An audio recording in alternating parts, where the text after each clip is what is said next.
Today we're going to learn about what Jesus has to say on fasting. We're in Matthew chapter 9. One day the disciples of John the Baptist came to Jesus and asked him, "Why do we and the Pharisees fast, but your disciples don't fast?" Jesus responded, "Should the wedding guests mourn while celebrating with the groom? Someday he will be taken from them, and they will fast.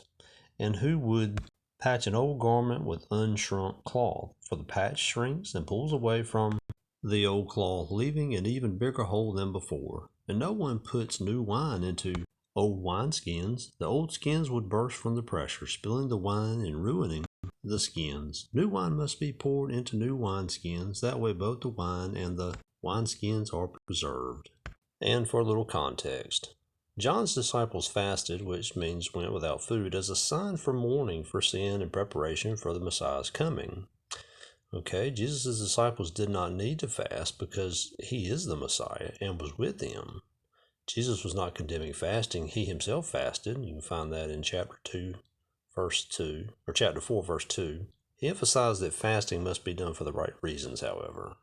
And this commentary is based on verse 15, where Jesus was using an analogy of wedding guests. The arrival of the kingdom of heaven was like a wedding feast, with Jesus as the groom. His disciples, therefore, were filled with joy. It would not be right to mourn or fast when the groom was still present. And for a little context on verse 17, where Jesus was talking about putting new wine into wineskins. In biblical times, wine was not kept in glass bottles, but in goat skins, sewn around the edges to form watertight bags. New wine expanded as it fermented, stretching its wineskin. After the new wine aged, it stretched the skin, and it would burst if more new wine was poured into it.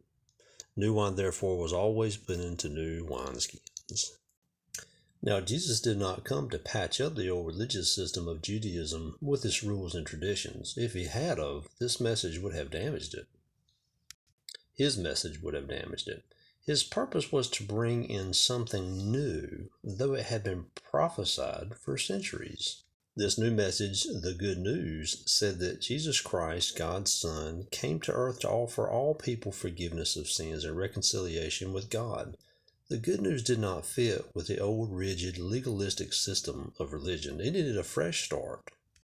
This message will always remain new because it must be accepted and applied in every generation.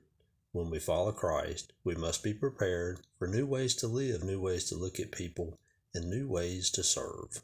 And that's what Jesus had to say about fasting. God bless you this evening.